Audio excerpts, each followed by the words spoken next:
On today's show, Rondo gets suspended, Draymond Green kicks again, and Westbrook scores another triple-double. should Joel Embiid get a shot at the three-point contest? What's wrong with the Cavs? Hold up, 6 in a row?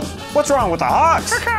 And JaVale McGee returns in style for a brand new edition of Weekend Whoopsies. It's Monday, December 5th. The starter starts now.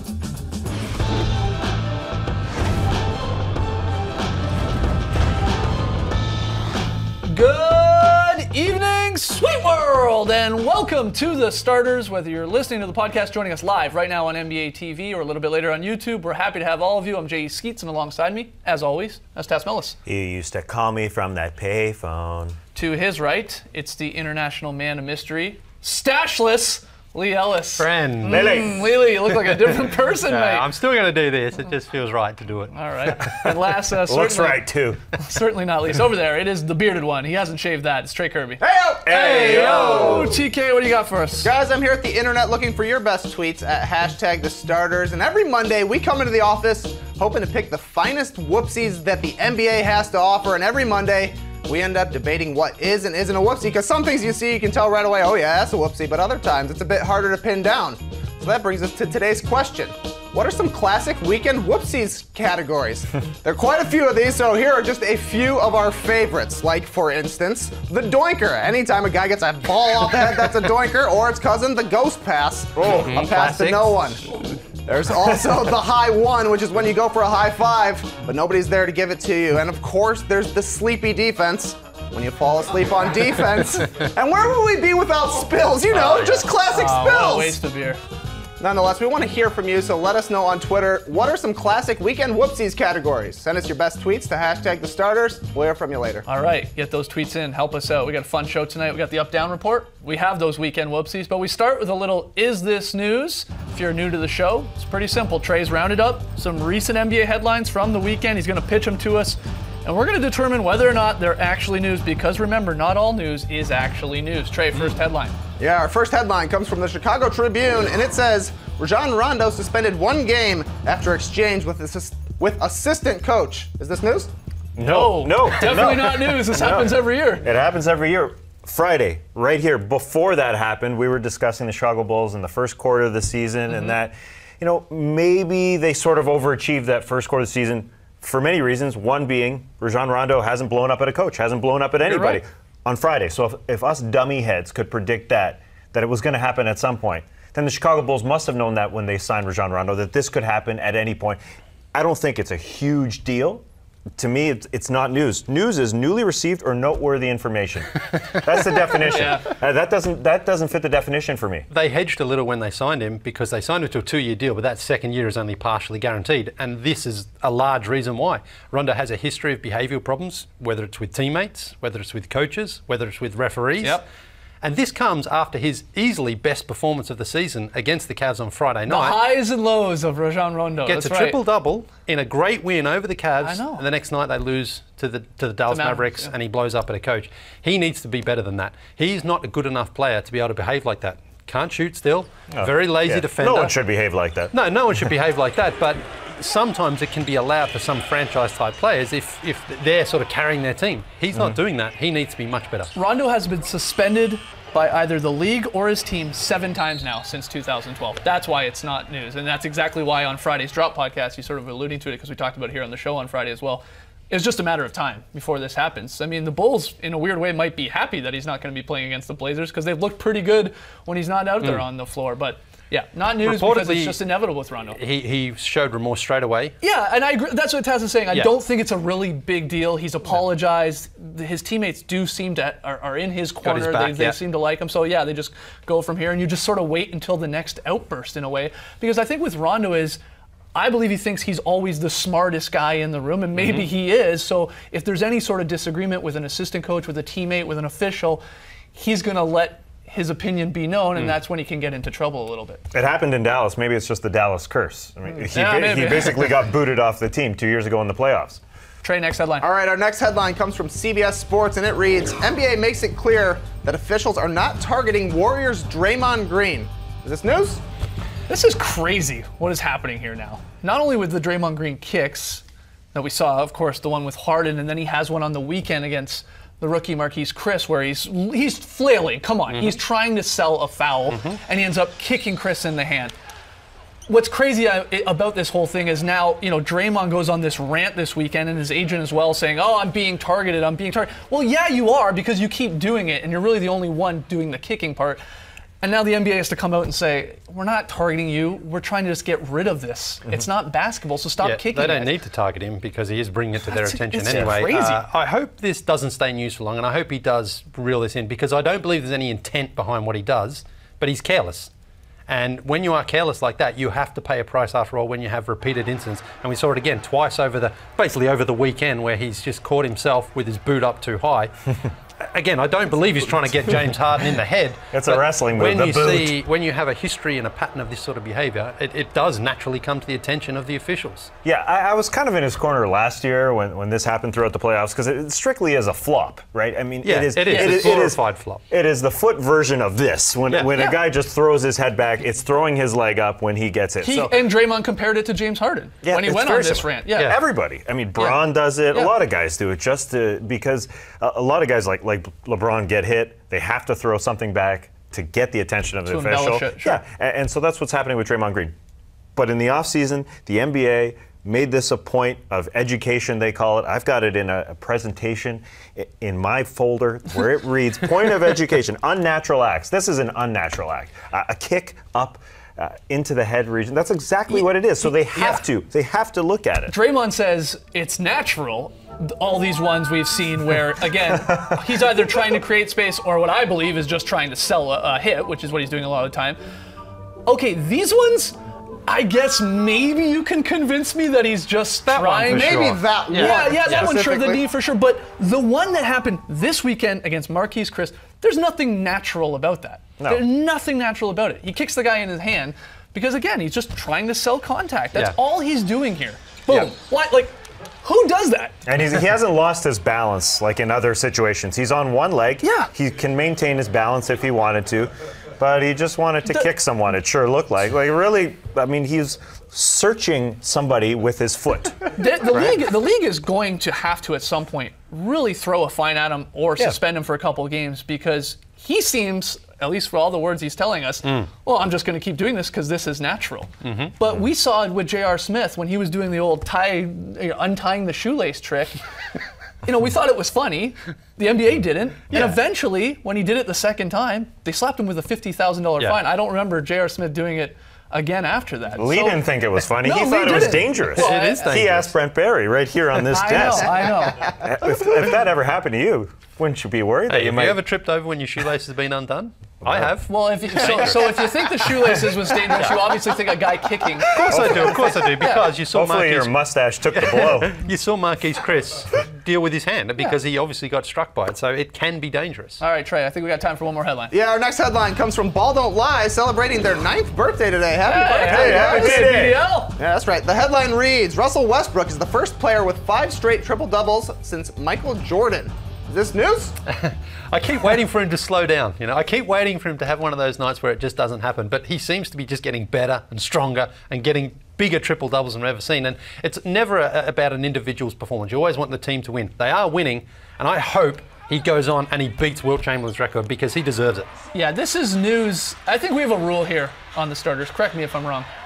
When your name is in the same headline as Michael Jordan, it's news. Right. It's newsworthy. Yeah. And that's what he's doing here. We haven't seen this since '89, as Trey pointed out, the most consecutive triple-doubles. And you said it, Lee, that they're winning. They need him to do this. Yeah. I mean, they have a great defense, but they need him, like Iverson did back in the day with those Sixers. They need Westbrook to do everything offensively, create for guys and obviously score a bunch and attack the rim like he does with rebounds. So it's news. It's worth mentioning that Michael Jordan actually played point guard those 7 games where he got the triple-double. He wasn't playing shooting guard and getting them from that position. He switched positions and got them, and then went back to shooting guard after that. The remarkable thing, and one of the things I'm watching for this season, is the Thunder and the Rockets. They're in the middle of the Western Conference. They're winning. They're on pace for about 50 wins this season. That is incredible. I think if they keep up that pace, no matter what Russell Westbrook's numbers are, that is an incredible season, incredible accomplishment. And if he finishes with 30, 10, and 9.5. It's still incredible. It's still great. That's what I'm watching for. Is if they're on pace for a 50-win season, they can keep that up. No one really expected that, other than Russell Westbrook. If he averages a 30-point triple-double, he will probably get my MVP vote. You don't get one. At this table, I still get one. Westbrook, when he has a triple-double this year, the Thunder are 8-2, 5-6 when he doesn't. So the numbers right now backing up. It is pretty unreal stuff. All right, got to take a break. When we come back, Sixers big man Joel Embiid wants in the three-point shootout over All-Star Weekend. Good idea or bad idea? We'll debate that and more in the Up Down Report.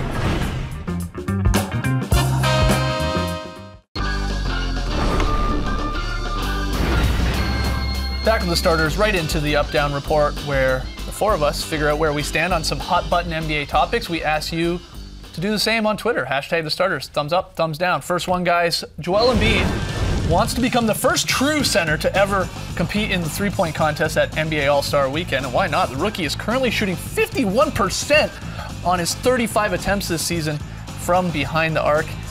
He has made 3 or more three-pointers in 3 games this season as well. Guys, are you up or down on Joel Embiid going in the three-point shootout?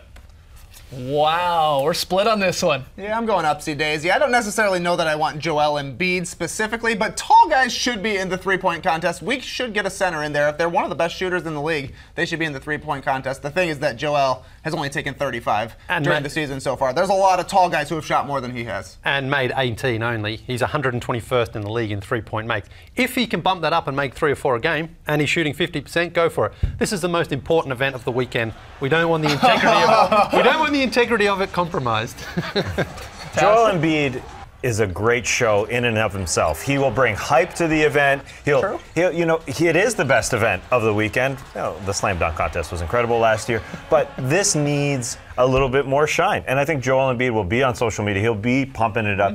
And this is the big man renaissance. This is the year. As you mentioned, Trey, why not show that off? He's got to bump it up a little bit. That's for sure. He's got to shoot some more because technically John Schuman's out there on the NBA.com. Number was a wizard. Hey, he does not qualify. He doesn't qualify. That's 100% true. He needs to bump it up, and maybe that his minutes restriction has now increased a little bit. Now he's playing 28 minutes per game.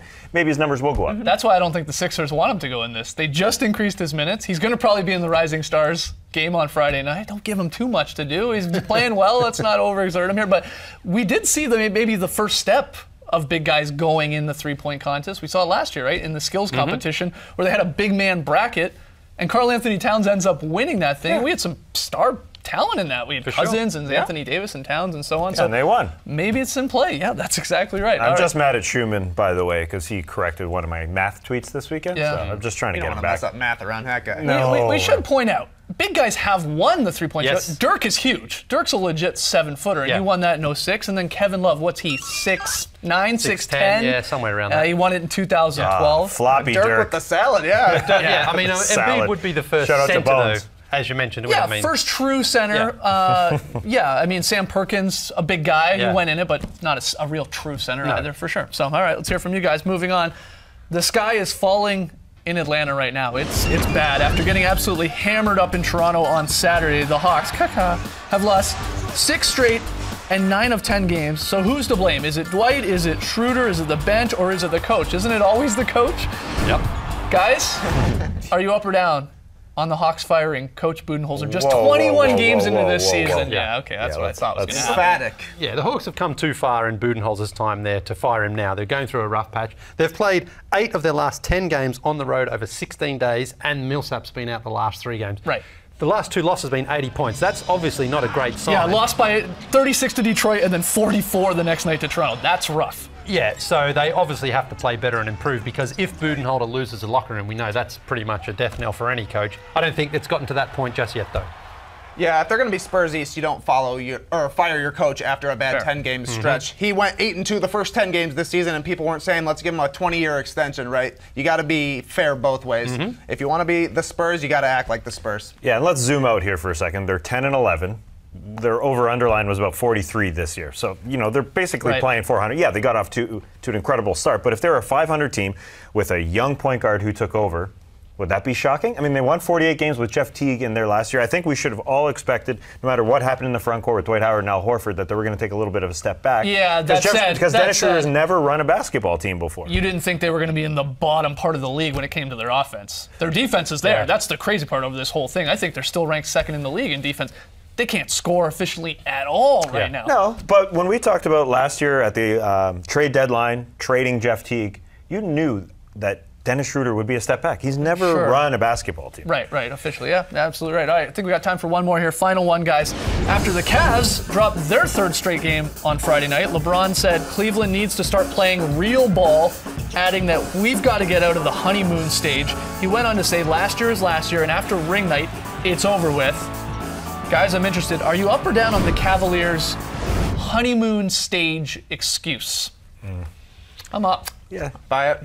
Yeah, I don't mind. This is actually probably not a bad thing for LeBron. Gets the guys focused again. Now, no excuses can be made. They've got to get out there and show that they are, again, going to go back to the finals. We all think they will, but a good couple of losses is okay for teams. The same with the Warriors. When Steve Kerr and those guys lose, it's like, great, now the guys have got no excuses to take any nights off. Yeah, we all think they're going to get back to the finals. I'm sure the Cavs think they're going to get back to the finals. It's kind of hard to stay motivated. This, to me, is better than unfollowing the Cavs on Twitter and doing it kind of back channels ways. Just call the guys out. There's going to be a post-title hangover. It kind of happened with the Warriors coming into this season. They thought they were going to be great. Struggled right away, got it on track. Same thing's going to happen with the Cavs, I'm sure. Last year, the same thing happened. It just wasn't called the honeymoon phase. I mean, remember, we were all wondering, what is going on with the Cavs? They're 30-11. They're falling apart. And they got it back together. They fired their coach and they got it back together. All right, got to take a break. When we come back, weekend whoopsies.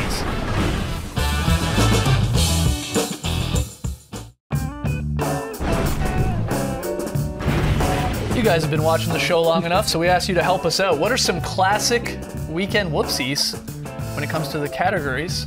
You guys hit us up on Twitter, #TheStarters. Trey, you got a few of the best answers. Yeah, some really good answers. This one comes from Aiden, who says in-game snack time, when players eat the fans' food when they fall into the stands. Yeah. We considered it. Rodder says ballon d'air, French for the air ball, in honor of Joakim Noah.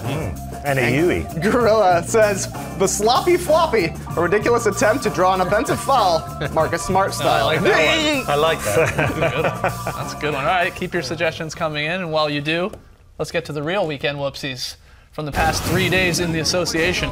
LeBron paid off his World Series bet with Dwayne Wade. There are a few cameras around Friday, walking into Chicago, looking dapper. He looks good in it. He didn't tuck it in, though. It's not much of a bet, really. He looked good. We learned this weekend that Tibbs has officials' names written on tape that he sticks in front of the Wolves bench.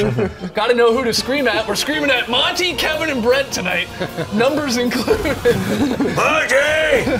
Hey, you got to respect the refs. Terrence Ross doesn't respect the proper pass right there. Come on, Terrence. A little bouncy. Yeah, they're up 25. Yeah, he was showboating. He was feeling over good the head about alley-oop himself. would have worked as well. Dwayne's doesn't not having like it. No. Well, from Terrence Ross to Terrence Jones at the free throw line. Watch the sweat get in his eye there. That's going to sting a little.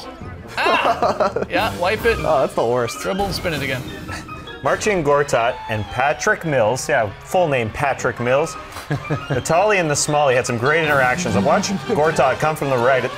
Bang! Oh, yeah. Trucks him. Like It's a not over. heat-seeking missile. Oh, yeah, one more time. He's just throwing his body around right Gortat, just all over the place on this possession. What a flop. Sloppy floppy, I think. That was now. You're right. first one. Suns and Warriors. Zaza Pachulia comes up with the loose ball, and here comes the slowest fast break in NBA history. Strip the gas, man. And he botches it. Oh. More like ha-ha. Okay. This will make you ha-ha. JaVale McGee goes to inbound the ball for the Phoenix Suns.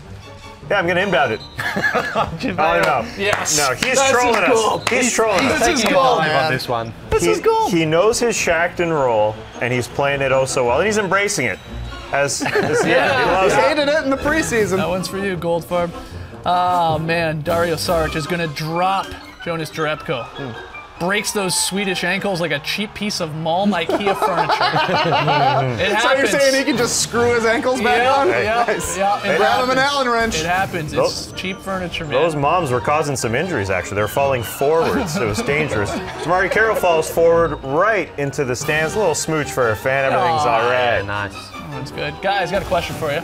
How many Wolves does it take to grab a rebound? 2? Well, you'd think that.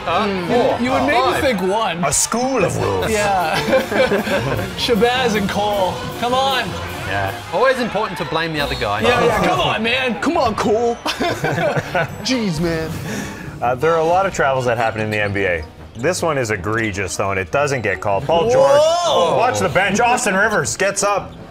Angry. He should be angry. Whoa! Yeah, he's Can't mad. believe it. Watch Aaron Gordon here with the sneaky off the back inbounds play. Nice. It worked for Eric Bledsoe last weekend, so Gordon gives it a go, and yep, turns out it works for him too. We're going to finish this one off with a couple bad air balls from the Magic big men. Get in the paint. Now, these guys actually shoot it pretty well. Right. Ibaka, a great three-point shooter, but on this possession, Back-to-back air? back-to-back air. Greg is shocked. Corliss Williamson didn't shoot 3 balls. Yeah, shout out to Corliss there. I like that. All right, one more break. When we come back, Lili's very solid play.